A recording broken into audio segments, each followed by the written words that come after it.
Baik, Assalamualaikum warahmatullahi wabarakatuh. Salam sejahtera bagi kita semua. Semoga kita dalam keadaan sehat, sehingga kita dapat belajar dan berkarya dengan sebaik-baiknya. Hari ini saya akan memberikan mata kuliah perencanaan dan evaluasi kesehatan, dan kita telah memasuki pertemuan yang keempat. Sebentar saya akan share screen, ya.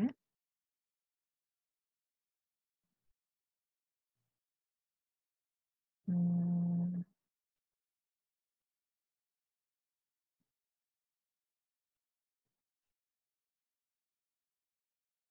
aduh, bentar. Hmm.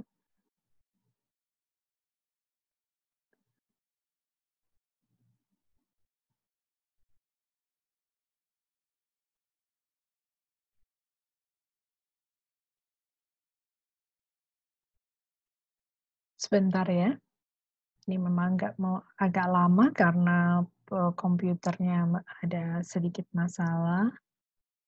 Semoga ini oke, semoga kita bisa melihatnya sekarang. Ini masih masuk, sebentar,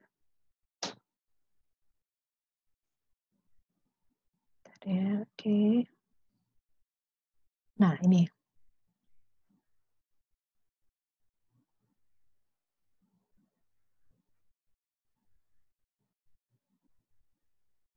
di sini ada sudah melihat tentang pertemuan keempat konsep perencanaan keuangan pada kegiatan atau program kesehatan. Nah, pendahuluannya adalah sebuah organisasi dalam pelaksanaan pengorganisasian operasional membutuhkan sumber daya sebagai sarana yang mengelola pelaksanaan pengorganisasian. Sumber daya tersebut meliputi sumber daya manusia, sumber daya alam, sumber daya keuangan, dan sumber daya teknologi. Aktivitas dalam organisasi tidak terlepas dari elemen-elemen di atas. Sumber daya menjadi indikator keberhasilan sebuah organisasi. Kualitas dan kuantitas sumber daya memberikan pengaruh yang signifikan terhadap perkembangan organisasi. Tujuannya akan dicapai sesuai dengan yang diharapkan apabila sebuah organisasi memiliki sumber daya yang berkualitas, yang memadai, ya. Nah, kalian diharapkan sebagai mahasiswa setelah mengikuti perkuliahan ini adalah kalian mampu memahami konsep perencanaan keuangan pada kegiatan-kegiatan yang berkaitan dengan kesehatan. Apa yang akan kita pelajari? Yang akan kita pelajari adalah konsep sumber daya keuangan, kemudian metode perencanaan keuangan dalam program kesehatan. Nah, ini adalah kota Jakarta. Anda bisa melihat bahwa kalau melihat gambaran ini, maka kita melihat Jakarta yang modern, Jakarta yang berkemajuan, Jakarta yang indah, Jakarta yang bisa dibilang pendapatan per kapitanya cukup tinggi, ya. Namun, kalau Anda melihat ke belakang dari gedung-gedung tersebut, maka Anda bisa melihat di sini bahwa banyak sekali perumahan-perumahan yang padat, ya. Dan Anda bisa melihat bahwa kalau perumahan padat dan kumuh, ya, itu biasanya penyakit-penyakit menular akan lebih mudah atau masih tetap tinggal. Seperti yang kalian ketahui, tuberkulosis masih sangat tinggi di Jakarta.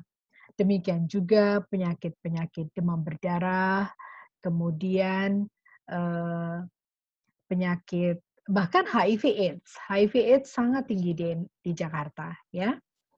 Nah, ini jadi masih banyak sekali pekerjaan besar yang harus Anda emban, ya, sebagai calon sarjana kesehatan masyarakat atau sebagai sarjana kesehatan masyarakat yang akan datang.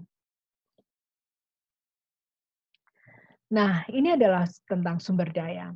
Sumber daya adalah sesuatu yang bernilai dan memiliki manfaat atas penggunaannya terhadap kelangsungan hidup maupun pencapaian dari suatu tujuan tertentu.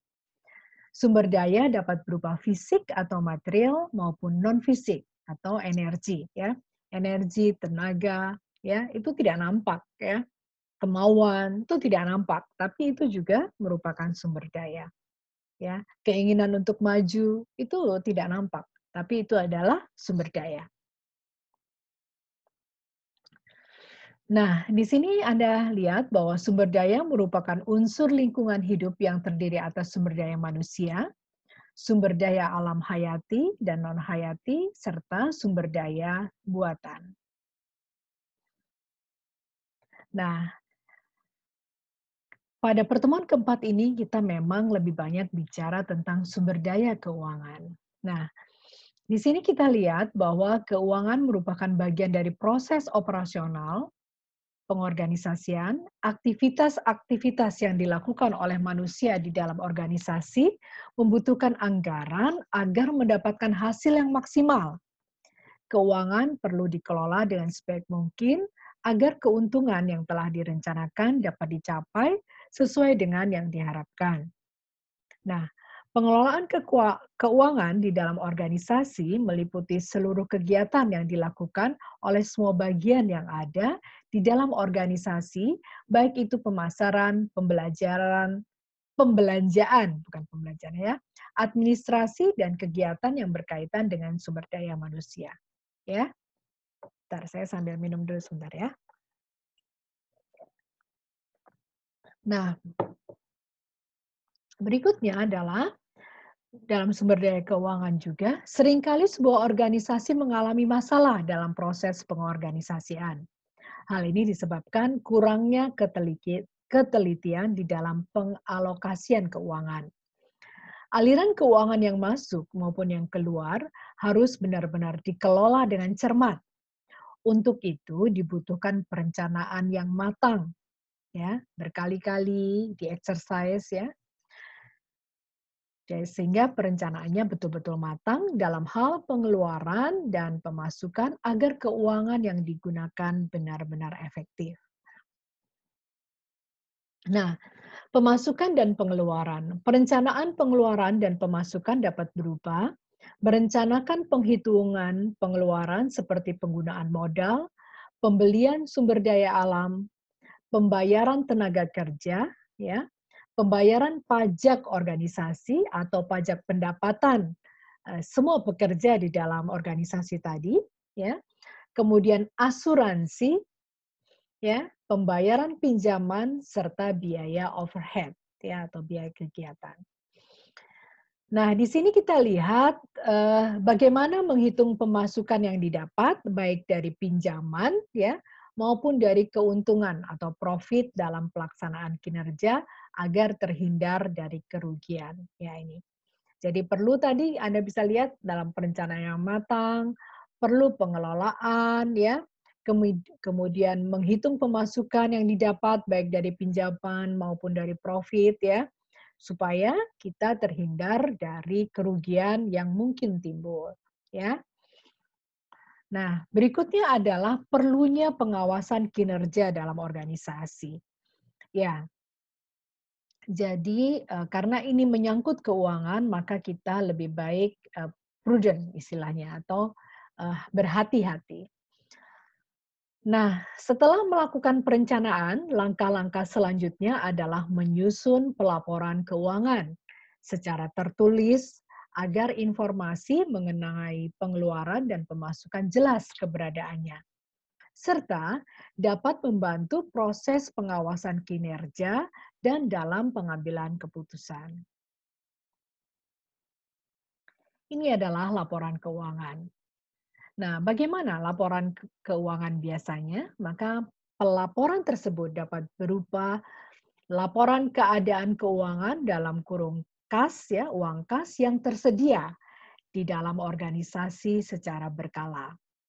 Kemudian laporan berkala harian, mingguan, tahunan dengan rinci dan jelas yang memuat pemasukan dan pengeluaran oleh tiap bagian atau tiap unit kerja. Ya. Kemudian laporan akhir pengeluaran dan pemasukan yang dihimpun berdasarkan laporan dari bagian atau unit kerja. Jadi sekarang Anda lihat bahwa laporan keuangan ada berupa laporan berkala secara harian, berkala secara mingguan, dan berkala secara tahunan, ya, yang memuat dengan jelas pemasukan yang kita dapat dan pengeluaran yang kita keluarkan. Kemudian diperlukan tadi laporan akhir tentang pengeluaran dan pemasukan yang dihimpun berdasarkan laporan dari bagian atau unit kerja dalam organisasi, ya. Nah, ini adalah sistem keuangan. Apa saja yang perlu kita ketahui dalam sistem keuangan? Perlunya konsistensi, ya, konsistensi. Sistem keuangan organisasi harus bersifat konsisten dari waktu ke waktu. Artinya apa? Artinya, sistem keuangan tidak boleh berubah ketika terjadi perubahan pada organisasi tersebut, yaitu jadi sistem keuangan harus konsisten. Kemudian ada akuntabilitas di situ, ada pertanggungjawaban di situ, ya. Akuntabilitas dapat dianggap sebagai bentuk pertanggungjawaban yang melekat dalam organisasi untuk menjelaskan bagaimana mengelola sumber daya yang dimiliki, seperti bagaimana mengelola sumber daya dana, peralatan yang sudah ada di dalam organisasi tersebut, dan bagaimana kewenangan yang diperoleh dari pihak ketiga yang telah dan akan digunakannya. Seperti kita ketahui, maka biasanya dalam organisasi kita juga bekerja sama pada pihak ketiga, ya, dalam berbagai kegiatan. Nah, ini penting untuk melihat apa saja sumber daya dari pihak ketiga dan kewenangan apa yang dia dapat karena sudah menginvestasikan uangnya misalnya, ya, itu perlu kita tahu, perlu kita eh, lihat, ya, perlu kita jabarkan apa akuntabilitasnya, pertanggungjawabannya, ya. Kemudian dalam sistem keuangan kita mengenal adanya transparansi. Nah, apa itu transparansi? Ya. Nah, di sini disampaikan setiap organisasi harus terbuka dalam pekerjaannya dengan menyediakan informasi. Informasi yang seperti apa? Informasi yang terkait dengan aktivitas kepada anggota organisasi lainnya, seperti dalam penyajian laporan keuangan yang akurat, lengkap, dan tepat waktu, serta mudah diakses. Ya. Transparansi maksudnya semua orang dalam organisasi tersebut dapat mengakses berapa sih pemasukan keuangan dari organisasi ini, berapa sih pengeluarannya, gitu ya. Nah, kemudian dari sistem keuangan juga ada sebuah syarat yaitu kelangsungan hidup, ya, atau viability, ya. Kelangsungan hidup adalah suatu ukuran tingkat keamanan dan keberlanjutan keuangan organisasi, ya. Sehingga perlu adanya usaha untuk menyiapkan sebuah rencana keuangan yang menunjukkan suatu organisasi untuk melaksanakan rencana kegiatan dan memenuhi keperluan atau kebutuhan keuangannya.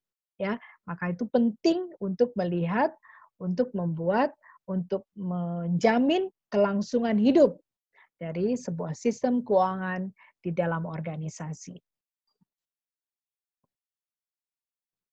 Nah, kemudian dalam sistem keuangan juga mensyaratkan integritas atau integriti, ya. Nah, setiap organisasi harus bisa menjamin anggotanya mempunyai integritas yang baik, ya, integritas yang tinggi, ya. Yang dimaksud integritas itu jujur, terbuka, ya. Ya, selain itu, laporan dan catatan keuangan harus diawasi integritasnya melalui kelengkapan dan keakuratan pencatatan. Ya. Berikutnya adalah pengelolaan, ya. Dalam sistem keuangan dijabarkan juga bagaimana mengelola keuangan tersebut.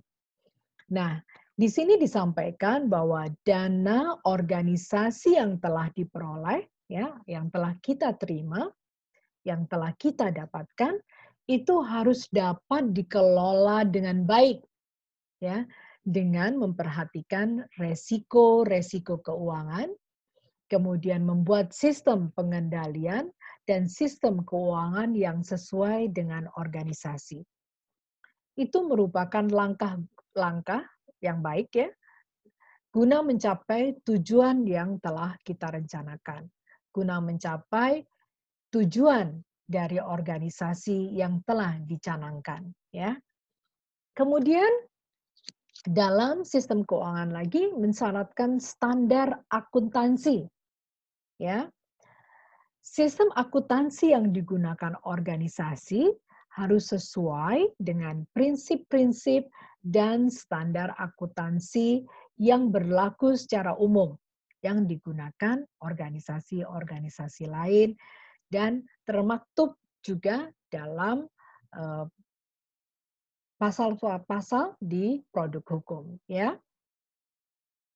Nah, sekarang kita eh, masuk ke dalam apa itu fungsi sumber daya uang. Nah, di sini kita akan melihat bahwa sumber daya keuangan dalam organisasi secara umum berfungsi sebagai satu, modal, ya, modal awal untuk melaksanakan kegiatan, ya. Kemudian bisa sebagai sarana yang membantu kelancaran kinerja organisasi, ya.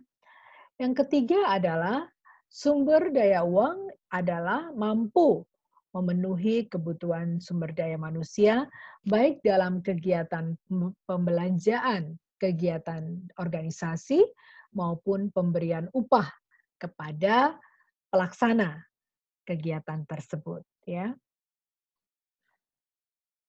Nah, berikutnya adalah kesimpulan. Nah, sampai di sini, sebelum kita mengakhiri perkuliahan hari ini adalah kita memahami bahwa uang adalah sumber daya yang penting ya dalam organisasi. Namun, uang juga bisa menjadi sia-sia jika tidak ada motivasi dari setiap individu di organisasi di dalam sebuah program kesehatan untuk mengembangkan diri dan berbuat sebaik mungkin untuk mencapai tujuan organisasi. Nah, uang harus dikelola sebaik-baiknya agar program dapat berkelanjutan. Nah, jangan lupa selain Anda mengikuti video ini, maka saya harap kalian juga tetap membaca modul dan juga tetap membaca buku-buku atau artikel-artikel yang terkait dengan sumber daya keuangan di dalam sebuah program kesehatan. Anda dapat membaca banyak sekali sumber-sumber tersebut, banyak e-book tentang ini. Maka gunakan sebaik-baiknya ya. Baiklah, sampai di sini. Terima kasih atas perhatian kalian. Semoga perkuliahan hari ini bermanfaat dan kita semua tetap sehat, tetap aktif dan senantiasa tersenyum ya menghadapi dunia saat ini yang masih dalam keadaan wabah. Terima kasih atas perhatian Anda. Semoga bermanfaat. Assalamualaikum warahmatullahi wabarakatuh. Salam sejahtera.